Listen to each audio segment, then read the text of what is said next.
In the hush of twilight, it often begins, a gentle, unassuming blanket of mist drifting silently from the lowlands. Harmless, we tell ourselves, a natural phenomenon, veiling the familiar world in soft, ethereal gray. But what if this fog is different? What if its stillness isn't peaceful, but expectant? What if its creeping tendrils aren't merely water vapor, but something far more ancient, something with a consciousness? It arrives without warning, not with a howl of wind or a crash of thunder, but with an almost reverent hush. It settles and waits. We see it first as a distant shroud, a painter's stroke across the horizon, blurring the sharp edges of our reality. Then it approaches, slowly, deliberately, not as a storm, but as a presence, the silent, observing presence that soon will be all around us. The world begins to fade, swallowed by an encroaching whiteness. A world where sight becomes a luxury and sound a distant memory. The first sign is never visual. It's a feeling, a subtle shift in the air, a prickle on the skin, a whisper that isn't heard by the ears, but felt deep within the mind. Have you ever felt truly watched, even when alone in an empty room? This is that sensation, amplified. The fog doesn't just obscure it, it listens. It begins with a faint, almost imperceptible murmur, a sound like dry leaves skittering across forgotten paving stones, or the rustle of an ancient red page turn. Then, you strain your perception, barely a word, your name, or a fragment of it, a childhood nickname, a forgotten endearment, spoken not with malice, but with a chilling intimacy. A soft, airy sound, so close it feels as if it originates from within your own skull.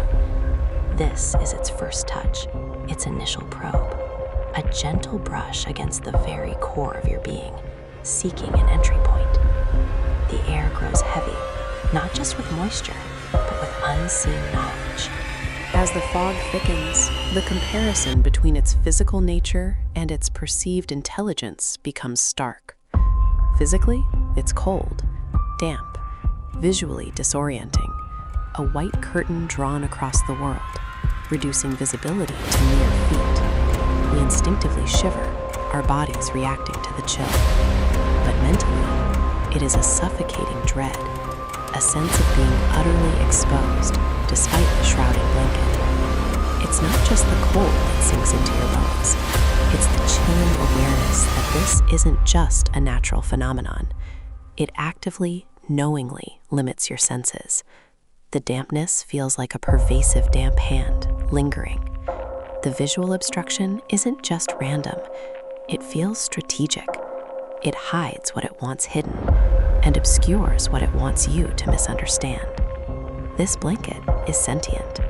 This embrace, malevolent.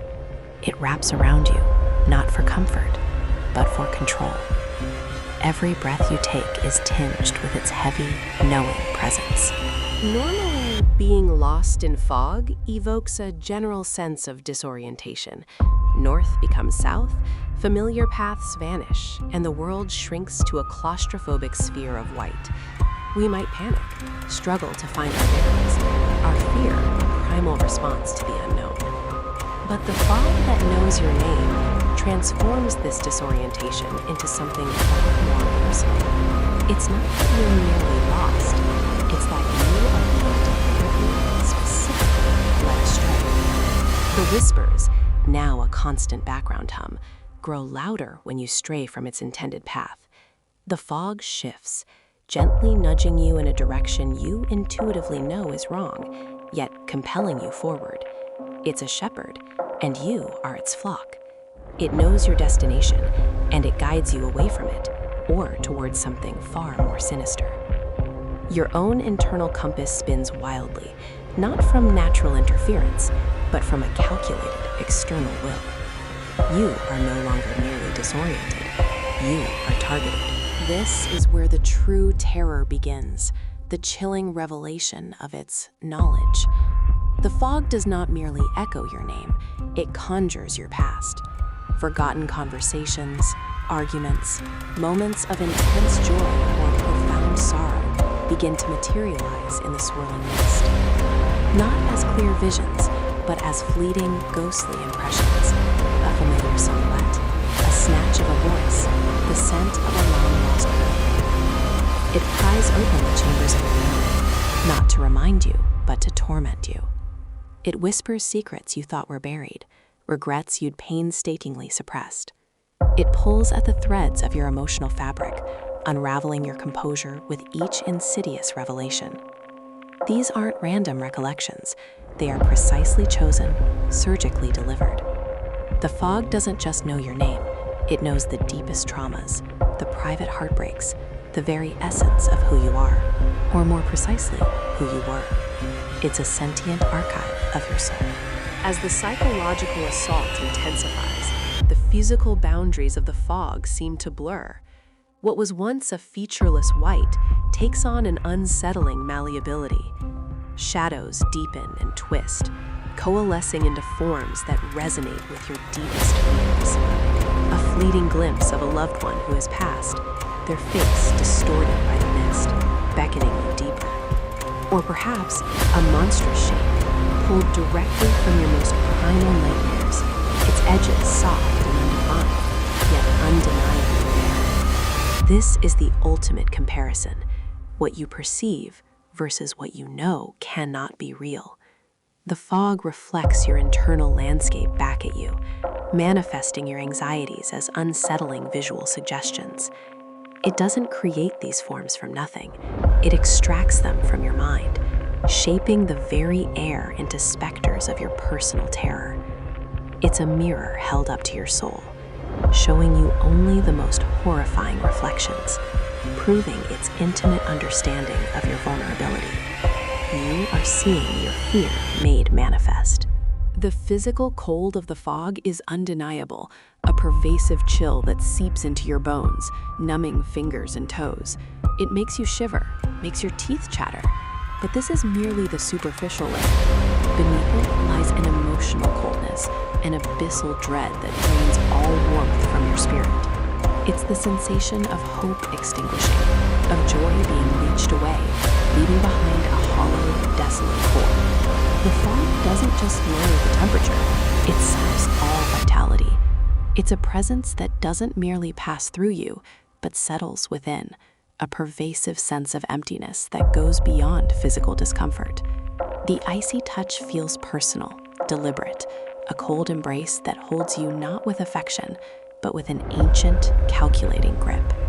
You are aware that this chill is a precursor to something far more profound, a deeper freeze that aims to solidify your fear into an unbreakable, permanent state. It isn't just cold, it is utterly, completely bleak. The silence within the fog is absolute. No bird song, no distant traffic hum, no rustle of leaves in a breeze that seems to have died. It's an oppressive, heavy silence that presses in on your ears, making them ache. Yet within this profound external stillness, the internal world becomes a cacophony. The whispers, now distinct and undeniable, multiply. They are your own doubts, your deepest insecurities, the voices of those who hurt you, the arguments you never won. The fog takes the silence and fills it with your personal torment. It uses the absence of external sound to amplify the internal ones, turning your own mind against you. It's a cruel trick, isolating you in a world of silence, only to flood your consciousness with the very sounds you most wish to escape. This isn't just quiet. It's a canvas upon which your deepest anxieties are painted in agonizing detail, forcing you to listen to the relentless monologue of your own unraveling sanity. As the ordeal continues, things begin to disappear. not just obscured, but genuinely gone. A familiar landmark, a personal belonging, an item you held just moments ago. The fog doesn't just hide, it consumes. This physical loss, this inexplicable vanishing of objects, mirrors a far more insidious theft. The erosion of your will, your resolve, your very sanity. Hope becomes a distant, fading memory. Your sense of self, once strong and defined, begins to fray at the edges, pulled apart by the constant psychological assault. The fog steals not just physical presence, but mental fortitude, emotional resilience. It hollows you out, leaving an echo where your spirit once resided. It systematically dismantles your reality, proving its mastery over both the tangible and the intangible. You grasp at what remains, but even that seems to slip through your fingers, a deliberate act of profound personal diminishment. The fog is omnipresent. It stretches beyond the horizon, an endless, featureless void that engulfs everything. You are but a tiny speck within its vastness. Yet, despite its colossal scale, it feels intimately focused on you. It is not just a general environmental anomaly, it is a personal stalker. Every subtle shift in the mist, every faint whisper, every fleeting shadow feels directed solely at your being. It anticipates your movements, responds to your thoughts, seems to breathe down your neck no matter how far you try to flee. It knows your rhythm, your weaknesses, your breaking point. The overwhelming scale of its presence is contrasted by the laser-like precision of its attention. You are not lost in the fog, you are trapped within its gaze. There is no escape from its observation, no corner where its all-encompassing awareness does not penetrate. You are the sole subject of its profound, malevolent scrutiny.